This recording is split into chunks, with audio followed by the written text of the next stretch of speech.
नमस्कार, मैं कुमार प्रमोद और आप देख रहे हैं फर्स्ट बिहार झारखंड। चर्चा उस मसले पर करने बैठे हैं जिससे पूरे देश में एक नई डिबेट, नई बहस छेड़ दी है। मामला मुद्दा जो कुछ भी कहे बिहार का है, लेकिन पूरे देश में इसकी चर्चा हो रही है। बात हम कर रहे हैं बिहार के मदरसों की। बिहार के मदरसों में जो किताबें पढ़ाई जा रही है उसमें यह बताया जा रहा है कि जो इस्लाम को नहीं मानते, जो खुदा या अल्लाह को नहीं मानते, वो काफिर हैं। जो काफिर हैं उनकी जिंदगी बड़ी कष्टप्रद होगी।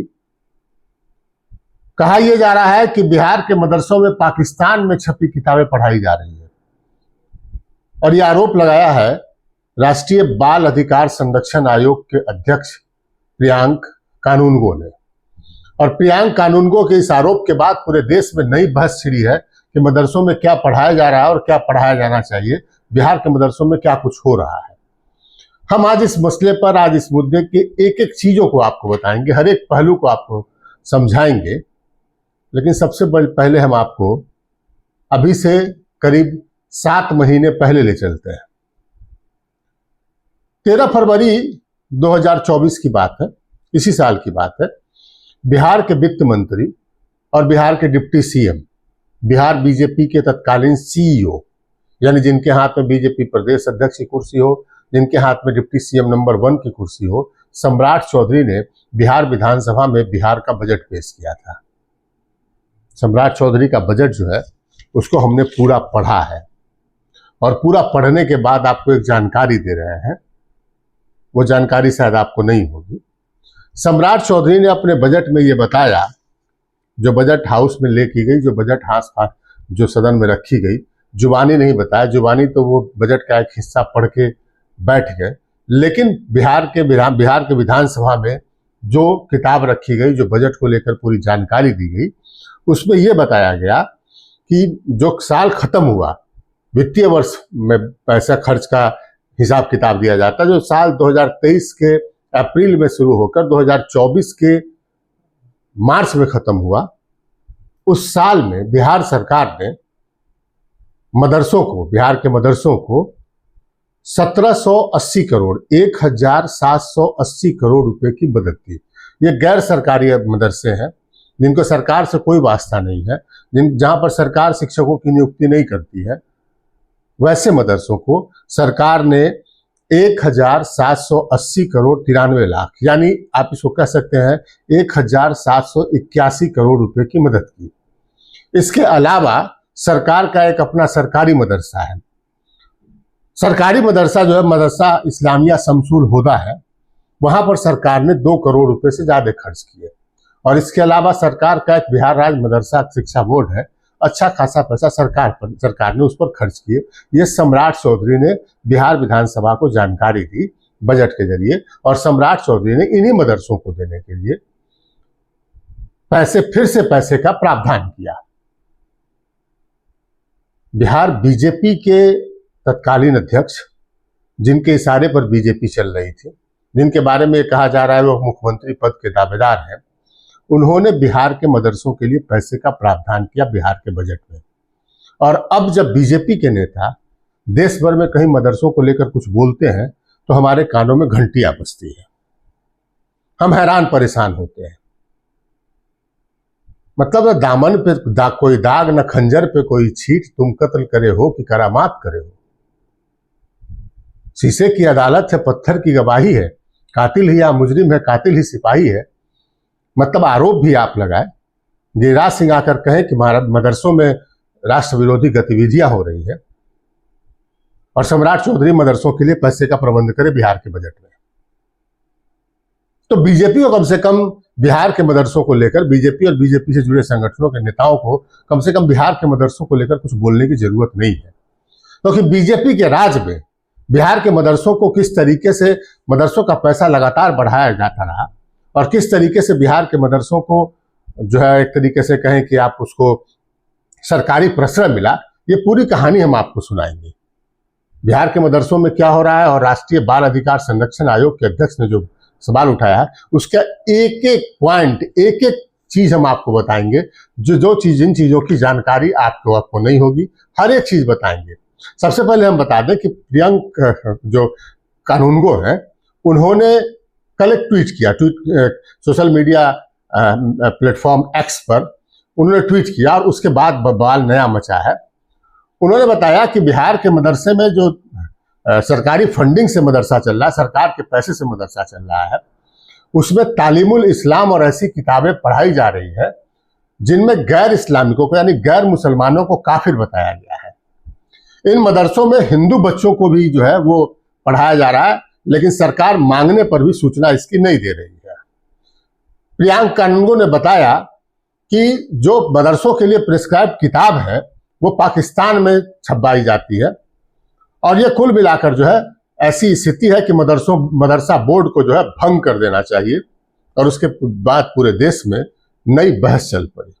बिहार में मदरसों की क्या स्थिति है, क्या नहीं है, क्या कुछ किताब में पढ़ाया जा रहा है, ये सब हम आपको बताएंगे, एक एक करके बताएंगे। और आपको यकीन मानिए ऐसी जानकारी आपको किसी और ने नहीं दी होगी और न कोई दे सकता है, क्योंकि हम कोई बात जो है हल्की बात आपके सामने, ना हम प्रियंक कानूनगो के बयान का समर्थन करने बैठे हैं, ना उनका विरोध करने बैठे हैं। हम हकीकत की जानकारी, तथ्य की जानकारी आपको देने बैठे।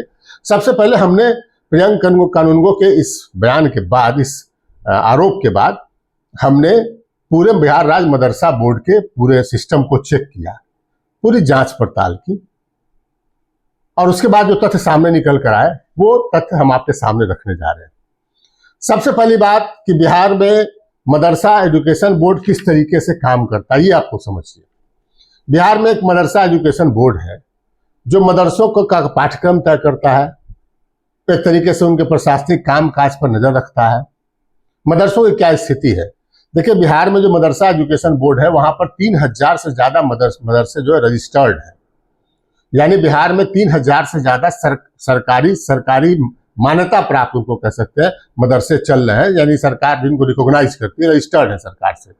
लेकिन सरकार जो है उसमें से जो कुल मिलाकर आप देखेंगे तो 1937 ऐसे मदरसे हैं जो पूरी तरीके से सरकारी पैसे से चल रहे हैं, यानी सरकार उनके शिक्षकों, शिक्षकेतर कर्मचारियों का वेतन, स्कूल में बच्चों पर होने वाला दूसरा खर्च, बच्चों को किताब, उसकी बिल्डिंग का रखरखाव का खर्च, सब कुछ सरकार देती है। और हमने आपको बताया कि पिछले वित्तीय वर्ष में सरकार ने मदरसों पर 1780 करोड़ रुपए खर्च किए। जाहिर है अगर सरकार के पैसे पर कोई चीज चल रहा है तो वो हमारे और आपके टैक्स के पैसे से ही चल रहा है। नीतीश कुमार या सम्राट चौधरी या विजय सिन्हा अपनी जेब से पैसा लाकर बिहार के मदरसों को नहीं देते हैं, न दूसरे स्कूलों को, न दूसरे कॉलेजेस को देते हैं। अब मदरसा शिक्षा बोर्ड में हो क्या रहा है? प्रियंक कानूनगो ने, जो राष्ट्रीय बाल अधिकार संरक्षण आयोग के अध्यक्ष हैं, आप कहेंगे बाल अधिकार संरक्षण आयोग क्या है? तो बाल अधिकार संरक्षण आयोग केंद्र सरकार ने 2005 में नियमावली एक्ट पास कराया कि बच्चों के अधिकार, मतलब जन्म लेने वाले बच्चे से लेकर 18 साल के जो एडल्ट होने तक जो बच्चे होते हैं, जो बच्चे या किशोर जिनको आप कह सकते हैं, उनके अधिकारों की रक्षा के लिए जो है वो राष्ट्रीय बाल अधिकार संरक्षण आयोग बनाया। ये आयोग बच्चों को लेकर पूछताछ कर सकता है, सम्मन जारी कर सकता है और अपनी रिपोर्ट केंद्र सरकार को रख सकता है। तो वही बाल अधिकार संरक्षण आयोग जो है उसको एक तरीके सरकार ने कानूनी मान्यता दे रखी है। तो बाल अधिकार संरक्षण आयोग के अध्यक्ष हैं प्रियंक कानूनगो, और उन्होंने उनके ही बयान पर, उनके ही टिप्पणी पर पूरे देश में बवाल मचा हुआ है। वैसे प्रियंक कानूनगो जो है वो पहले से ये पूछताछ कर रहे हैं बिहार सरकार से कि बिहार के मदरसों में कितने बच्चे, हिंदू बच्चे पढ़ते हैं और उनको क्या पढ़ाया जा रहा है।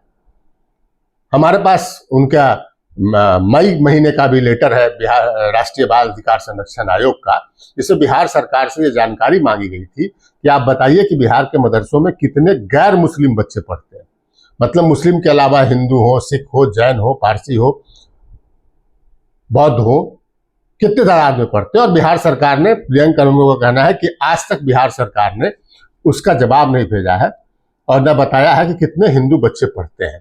खैर, उन्होंने एक सवाल उठाया कि इस किताब, इस मदरसा में तालीमुल इस्लाम नाम की किताब पढ़ाई जाती है। तो आप कहेंगे तालीमुल इस्लाम में है क्या? तालीमुल इस्लाम में कौन सी आपत्तिजनक बात है जो इसमें पढ़ाई जाती है? हम अब उसको शब्दशः जो है हम आपको वो पढ़ के आपको बताने जा रहे हैं कि आखिरकार तालीमुल इस्लाम जो किताब है उस किताब में जो है क्या कुछ पढ़ाया जा रहा है और क्या कुछ लिखा गया है। पहले हम बता दें कि बिहार में जो मदरसा एजुकेशन है वो 4 हिस्सों में बटा हुआ है। मदरसों में जो पढ़ाई होती है तो 4 हिस्सों में बटा हुआ है।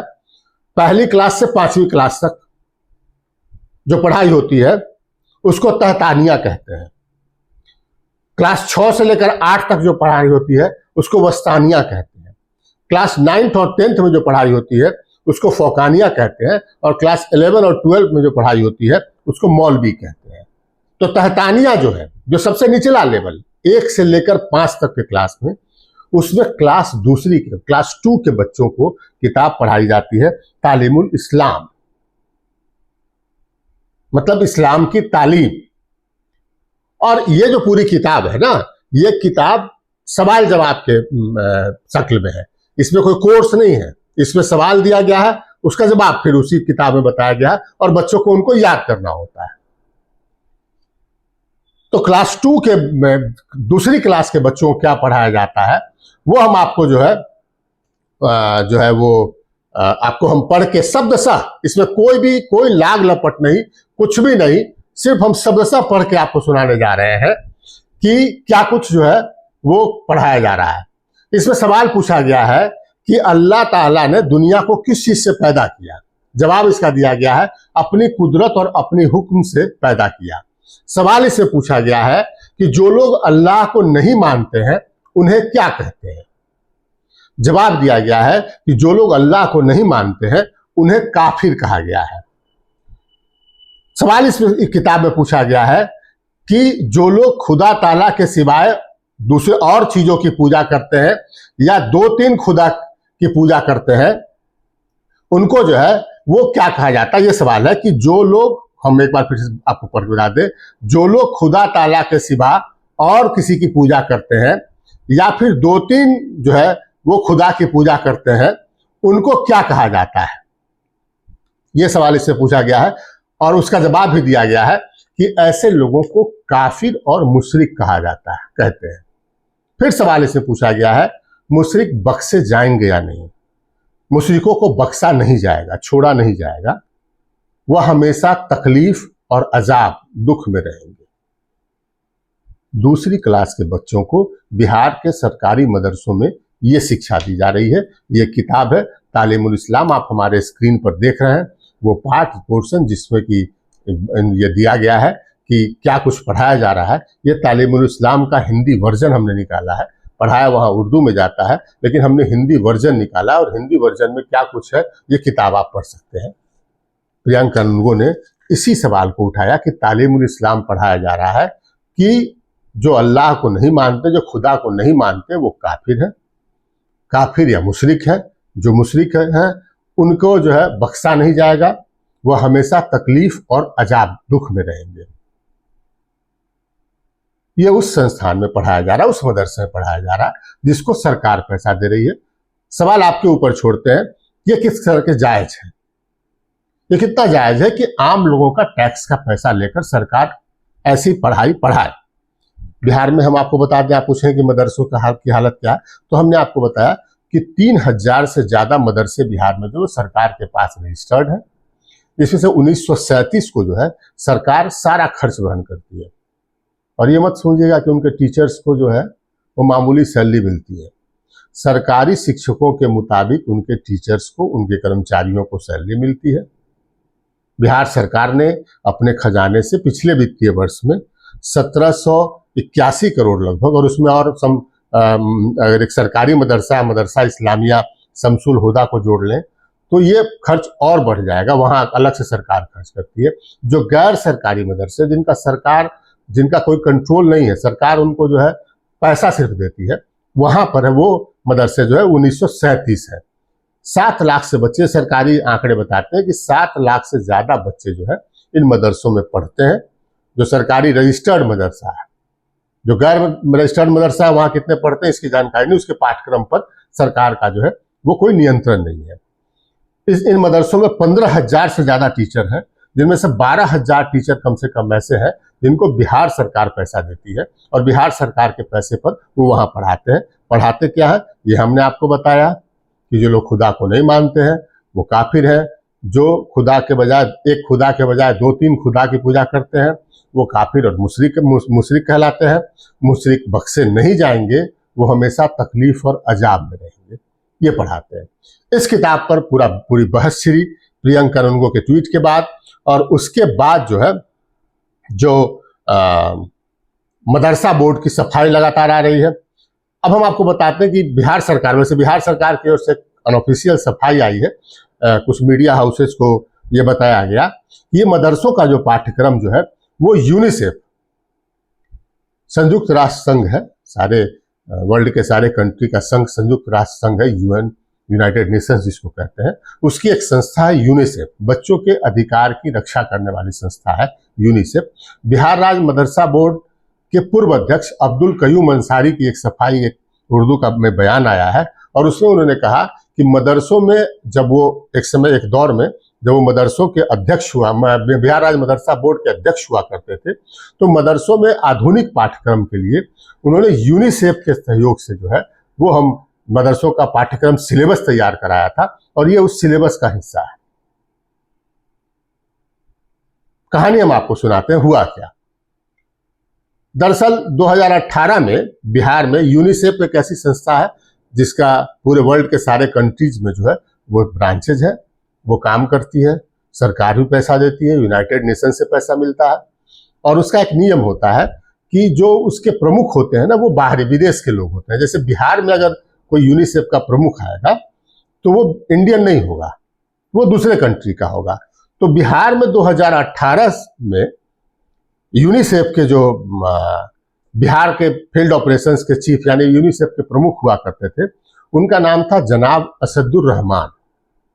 जनाब असदुर रहमान जो बांग्लादेश के रहने वाले, और वो बिहार में चीफ थे। उन्होंने बिहार राज्य मदरसा बोर्ड के साथ ये पूरा सिलेबस तैयार करवाया, और सिलेबस में क्लास 2 में तालीमुल इस्लाम किताब शामिल कराई गई, और ये कहा गया कि हमने बिहार के मदरसों की शिक्षा पूरी तरीके से आधुनिक कर दी है। कितनी आधुनिक है ये आप खुद समझ सकते हैं, कितना कुछ इसमें जो है मतलब आधुनिकता है ये आप समझ सकते हैं। इसका पूरा सवाल जवाब आप पढ़ेंगे तो और आपको हैरानी होगी। हम किसी विवादित हिस्से में हम नहीं जाना चाहते, लेकिन हम ये कहना चाहते हैं कि बिहार के मदरसों को अगर पाला पोसा गया, बढ़ाया गया, और इस पर सवाल अगर बीजेपी उठा रही है तो ये बीजेपी का जो है मानसिक दिवालियापन कह सकते हैं। जब ये खबर आई कि राष्ट्रीय बाल अधिकार संरक्षण आयोग के अध्यक्ष ने ये मदरसों को लेकर, मदरसों में पढ़ाए जाने वाले किताबों को लेकर सवाल उठाया है, तो बीजेपी में बिहार के दूसरे जो डिप्टी सीएम है विजय सिन्हा, उनसे मीडिया ने सवाल पूछा। विजय सिन्हा के पास एक लाइन का छोड़ के कोई दूसरा जवाब नहीं था। सुनिए विजय सिन्हा क्या कह रहे हैं। सरकार पूरी बातों को संज्ञान में लिया है और पूरी नजर में।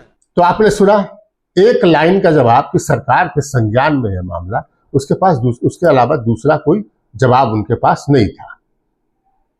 हम जानते हैं कि मदरसों को लेकर जो स्थिति है, मदरसों को लेकर जो सवाल उठाए जा रहे हैं उस पर गंभीरता से विचार किया जाना चाहिए। हम किसी धर्म विशेष पर कोई टीका टिप्पणी नहीं करना चाहते, लेकिन ये सवाल उठता है कि अगर सरकारी पैसे से आप एक संस्था चला रहे हैं, आप एक स्कूल चला रहे हैं, आप स्कूल टाइप के कोई इंस्टीट्यूशन चला रहे हैं, तो वहां पर क्या पढ़ाया जाना चाहिए ये सरकार को तय करना चाहिए, नहीं कोई दूसरा आदमी तय करे। और सरकार को कतई कोई ऐसी पढ़ाई बच्चों को, दूसरी क्लास के बच्चों को पढ़ाने की अनुमति नहीं दी जानी चाहिए। इसमें यह बताया जाए कि जो लोग खुदा को न माने वो काफिर कहलाएंगे, जो काफिर और मुशरिक होंगे, काफिर या मुशरिक कहलाएंगे। मुशीरक कहते हैं उसको। मुशीरक का क्या होगा, मुशीरक जो है वो बख्शे नहीं जाएंगे, वो हमेशा अजाब यानी दुख में रहेंगे, तकलीफ में रहेंगे। दूसरी क्लास के बच्चे को यह शिक्षा दी जा रही है, और ये कतई शिक्षा नहीं दी जानी चाहिए। अब वैसे हमने आपको यह बताया कि प्रियंका रनगो का जो दूसरा आरोप था कि किताबें जो है वो पाकिस्तान में छप रही है। हमने पूरी तहकीकात की, और तहकीकात करने के बाद हमको कोई इसका इसकी सबूत नहीं मिले हैं। किताबें पाकिस्तान में छापी जा रही है या पाकिस्तान से मंगवाई जा रही है, इसके कोई सबूत नहीं मिले हैं। हाँ, लेकिन हम बार बार कहेंगे कि प्रियंक कानूनगो भी बीजेपी से जुड़े रहे हैं और बीजेपी के नेता रहे हैं, बीजेपी से संबद्ध रहे हैं।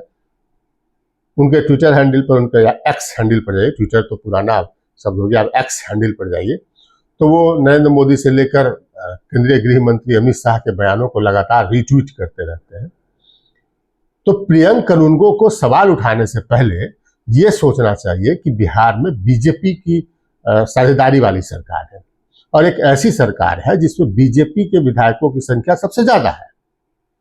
तो जिस सरकार में बीजेपी के विधायकों की संख्या सबसे ज्यादा है, वो सरकार अगर उन्हीं मदरसों को 1781 करोड़ रुपए से ज्यादा दे रही है, मदद दे रही है, जिस पर प्रियंक कानूनगो सवाल उठा रहे हैं, तो ये सवाल उठाने से पहले उन्हें अपनी पार्टी के यानी बीजेपी के नेताओं से पूछना चाहिए।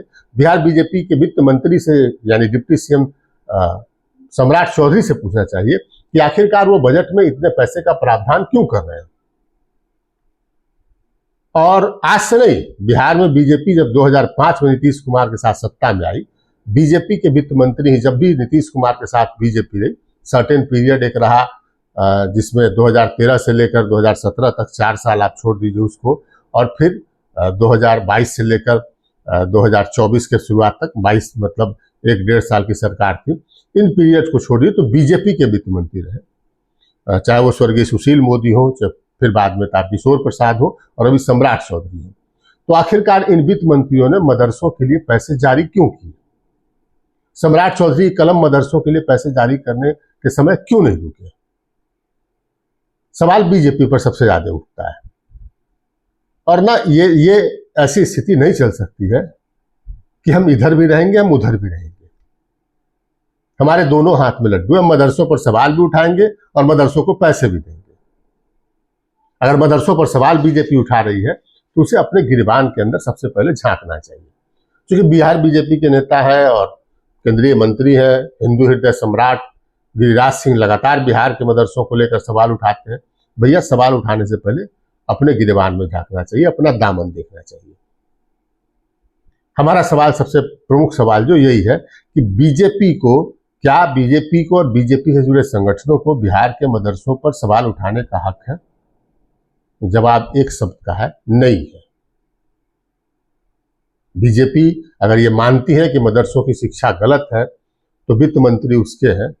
वित्त मंत्री बिहार सरकार का एक भी काम बगैर, हम आपको बता दें, एक भी रुपया बगैर वित्त विभाग के की सहमति के खर्च नहीं हो सकता। वित्त विभाग का काम यही है। तो आप उसमें रोक दीजिए बिहार के मदरसों को पैसा देना। आपको किसने रोका है? एक और आप पैसे जारी कीजिएगा, दूसरी ओर सवाल खड़े कीजिएगा। ये जो दोहरापन है, ये वैचारिक दोगलापन आप इसको कह सकते हैं, या फिर आप कहें कि सियासी दोगलापन जो है वो नहीं चलेगा। ये हम कहने बैठे हैं।